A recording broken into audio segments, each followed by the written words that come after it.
Ito po isa sa mga kahilingan sa mga nababasa ko mula sa ilang kaibigan natin din sa ating tambayan. Sa pakiwari ko'y mabubusog kayo dito at pinagsama-sama ko na Iniba ko po ang rikado nitong ating sinarsahang manok. Panoorin nyo at masarap po yan. Pagkatapos nilagyan ko po ng pagkasarap-sarap na garlic fried rice. Eto't naglagay pa tayo ng salad sa tabi. Tikman po natin. Sana po'y magkaigi at magustuhan nyo. Sa isang malukong po'y pagsamasamahin natin tong ilang piraso ng manok. Ang ginamit ko po'y hita ng manok, may buto at saka may balat. Lagyan po natin ng maraming luya at saka po maraming bawang. Para magkakulay naman lagyan natin po ng atsuete powder. Lagyan po natin ng konting pamintang durog at saka 2 kutsarang toyo. Pagkatapos po ito'y juice ng isang dayap, katamtamang laki. Pero kahit po kalamansi o lemon juice, ayos na rin po. Lamasin po natin ng lamasin at na magkasama-sama yung ricado. Pagkatapos po itabi natin sa palamigan at hayaan nating ma-develop yung flavor ng mga 1 oras bago po tayo magsimulang magluto. Magpainit po muna tayo ng kawali. Pagkatapos po gumamit tayo ng katitik na mantika o kaya naman ay cooking spray. Sa pagpiprito po ng manok, ang uunahin nyo ay yung balat po ng manok ang ididikit nyo dun sa mainit na kawali. Yan po ipapupulahin natin, kaya po yung balat ang nauna para mag-produce po ng sariling mantika galing dun sa manok. Huwag nyo pong itatapon tong pinagbabarat, gagamitin natin mamaya yan. 2 minuto lang po natin, ipiprito at babalik ta rin natin para yung kabila naman ang pumula.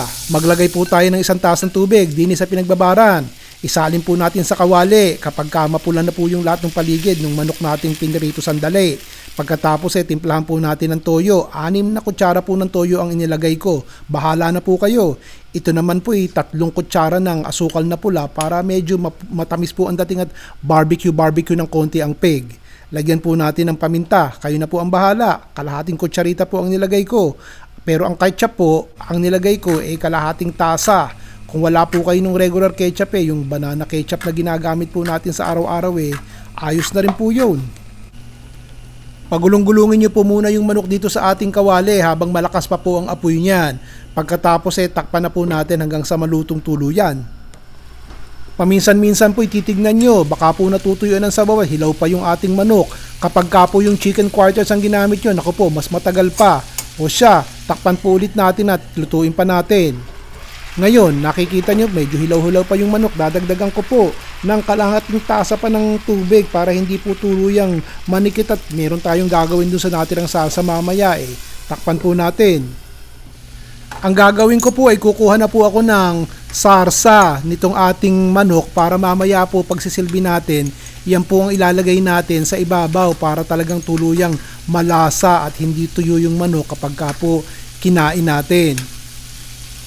Pagkaraan po ng sandaling-sandali lamang, tanggalin na po natin itong ating manok.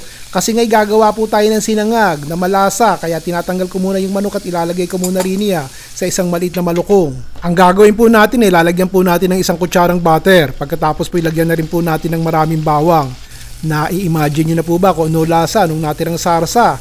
Pagkatapos tunawin po natin yung butter at huwag natin susunugin yung ating garlic Hinaan na po natin yung konti yung apoy pero huwag nyo nang lulubayan hanggang sa matunaw po yung ating butter.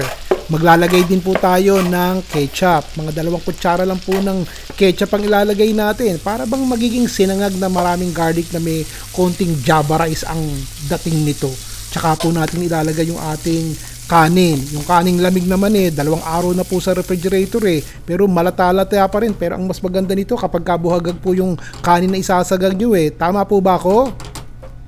Ang salad naman ganire, konti pong atsara, tsaka yung juice ng atsara. Lagyan po natin ng sibuyas na bombay, maninipis na hiwa ng pipino, sariwang kamatis. Lagyan po natin ng sibuyas na mura o kaya naman ay kinchay. Paghalu-haluin po natin, dire-diretso na o kumpleto na pagkain natin.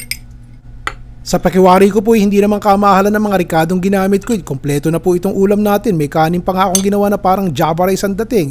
Ito namang ating manok parang barbecue na may pagkainasalan lasa. Nilagyan pa natin ng salad sa tabi. Ito nilalagyan pa natin ng natirang sarsa sa taas para po hindi tuyo ang dating kapag hiniwa nyo at kinain nyo. Nagustuhan nyo po sana, basta wag yung titigilan ng kalalagay ng comment din sa baba at kadalasan po sa inyo ko kumukuha ng idea kung ano lulutuin sa susunod. O yan, nagustuhan niyo po sana. Hanggang sa susunod, si Ron Bilaro po.